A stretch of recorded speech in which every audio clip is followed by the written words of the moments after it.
Upon शुभ नाम की भेलै? अमन शुभ नाम गगनदेव राय। गगनदेव जी, जी अपने अभी सुंदरपुर और शिवनगर के बीच के बाटो रास्ता है वहाँ खड़ा भेल छै। एहि सड़क के बनला कितने दिन भे गेल है? 30-35 से कम न भेलै। 30-35 वर्ष भे गेल है। हाँ, लेकिन अभी जे समय सड़क पर कोई ढलान न देख रहल छियै, कोई बलुआ गिट्टी नहीं देख रहल छियै। यहाँ के आदमी के केते मतलब शास्ति बेहोरे पड़ रहल है। बहुत पढ़े लिखे में आबे जाए में अब ठाड़ो आय छै। मतलब यहाँ पानी जब अबै छै ना तो कोई सुनवाई न होइ छै। तो अपने गांव पालिका अध्यक्ष के अथवा प्रदेश सभा सदस्य के अथवा संसदीय दल के सदस्य सब के की कहे चाहे छियै? कहै छी जे हमन की सुविधा कुछ दियो। अब हम कथी कहू? यहाँ तो 3 गो सरकार है, संसदीय सरकार है, प्रदेश सरकार है, स्थानीय सरकार है, फिर भी सड़क के अवस्था जेहने के तेहने देख रहल छियै। दर्शकवृन्द, अहिले हामी सोनमा गाउँपालिका वडा नम्बर 8 र 7 को बीचमा उपस्थित भएका छौँ। दर्शकवृन्द, यो तपाईँ जो हेरिराख्नु भएको छ यो वडा नम्बर 7 यो सुन्दरपुर हो। दर्शकवृन्द, यता जो तपाईँ हेरिराख्नु भएको छ यो सोनमा गाउँपालिकाको वडा नम्बर 8 यो शिवनगर पर्छ। शिवनगर र सुन्दरको बीचमा सुन्दरपुरको बीचमा यो सडक छ। यो सडकको दर्शकवृन्द कम से कम 30-35-40 वर्ष भइसकेको छ, तर यसको अवस्था धेरै नाजुक छ। न हाम्रो गाउँपालिका अध्यक्षको ध्यान आकर्षण भएको छ, न प्रदेश सभा अध्यक्षको ध्यान आकर्षण भएको छ, न हाम्रो संसदीय नेपाली कांग्रेसका जो सांसद उहाँको ध्यान आकर्षण भएको छ। त्यसर्थ हामी यो भिडियो बनाउनुको मुख्य कारण यही हो, तपाईहरुको किन ध्यान गइरहेको छैन। जब यति पुराना सडक छ भने यसमा कुनै पनि ढलान भएको छैन। पानीको समयमा, वर्षाको समय यो यातायात यो बाटो अवरुद्ध हुन जान्छन्, जसका कारण यहाँका बालबच्चालाई पढ्न आउन जानमा निकै शास्ति बेहोर्नु पर्छ। दर्शकबिन, तपाईँ हेर्न सक्नुहुन्छ दर्शक, यही बाटो हो त। हेर्न सक्नुहुन्छ 30-35 वर्ष पहिला यो बनेको थियो। सुन्दरपुर गाविस थियो, त्यस बेलाका गाविस अध्यक्ष हुनुहुन्थ्यो चुल्हाई यादवज्यू, उहाँले यो सडक बनाउनु भएको छ। तर यो 35 साल यता यसमा कसैको ध्यान गएको छैन।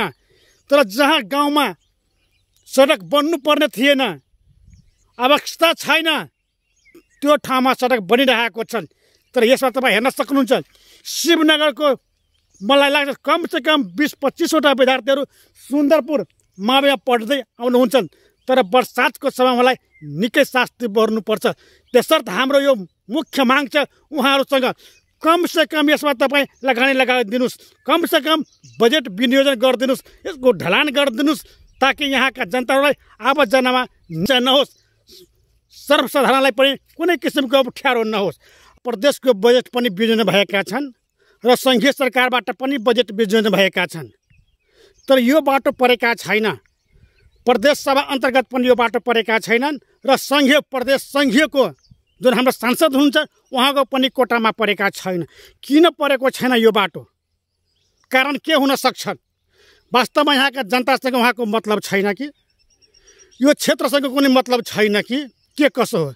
तपाईँ हेर्न सक्नुहुन्छ अझै धेरै नेताहरूले हाम्रो क्षेत्रमा जो विकासको प्रेमीहरू हुनुहुन्छ उहाँको म फेसबुक स्टाटसमा देख्दैछौँ धेरै बाटो परेको छ, 3 करोडको भवन परेको छ, धेरै हाइलाइट गरिराख्नु भएको छ। तर यो बाटोको कसैले हाइलाइट गरेको छैन, कसैले 1 रुपियाँ पनि लगानी गरेको छैन। जसको कारण तपाईँ हेर्न सक्नुहुन्छ दर्शक, यहाँको यो बाटोको अवस्था हामी देखाइरहेका छ। वास्तवमा यो बाटो बन्नु पर्छ कि पर्दैन? तपाईँ यो क्षेत्रका सांसद हुनुहुन्छ कि हुँदैन? प्रदेश सभा सांसद हुनुहुन्छ कि हुँदैन? यदि हुनुहुन्छ भने वास्तवमा सडकलाई बनाइदिनु पर्छ। तपाईँ हेर्न सक्नुहुन्छ यो विद्यार्थीको आवत जावतको लागि निकै शास्ति बेहोर्नु पर्छ। जब यो वर्षा आम हुन्छन्, पानी जब पर्न गइरहेको हुन्छ, त्यस बेलामा कुनै पनि विद्यार्थीहरू पढाइ लेखाइबाट वञ्चित नहोस्, तर वञ्चित भइरहेका छ। दर्शक, जो तपाईँ हेर्न सक्नुहुन्छ यो बाटो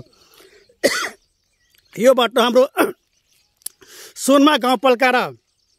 सोनमा गाउँपालिका वडा नम्बर 8 र 7 को बीचमा जो यो सडक छ। कम से कम 35 वर्ष पहिला यो सडकको निर्माण भएका थिए, तर यो सडक जस्ताको त्यस्तै छ, जीर्ण अवस्थामा छ। दर्शकबिन, जो तपाईँ हेर्न सक्नुहुन्छ यो जब हाम्रो देशमा 3 वटा सरकार छ, त 3 वटा सरकारमध्ये कुनै सरकारको ध्यान आकर्षण भएको छैन।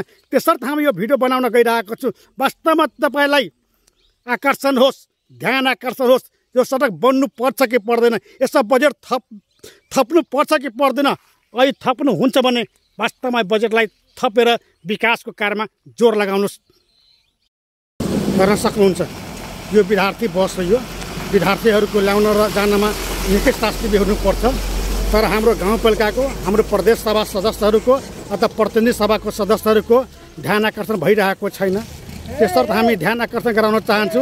वास्तवमा तपाईँ यो बाटोको लागि फराकिलो पारिदिनुहोस् र यो कालो पत्री हुन्छ भने कालो पत्र गराइदिनुहोस् अथवा ढलान हुन्छ भने ढलान तपाईँ गराइदिनुहोस्।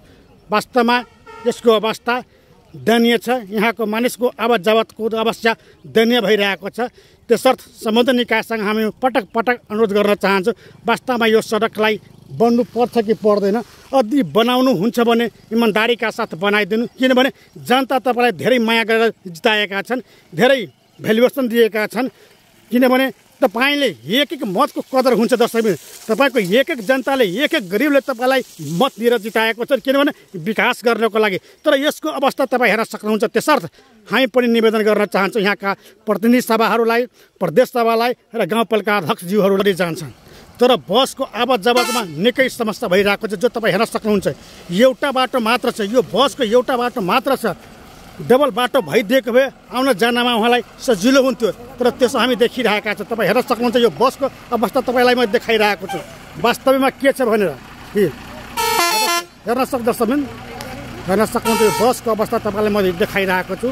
हेर्न सक्नुहुन्छ यो बसको अवस्था कस्तो छ। यदि डबल बाटो भइदिएको भए आउन जानमा निकै सजिलो हुन्थ्यो, तर त्यसो छैन, जो तपाईँ हेर्न सक्नुहुन्छ।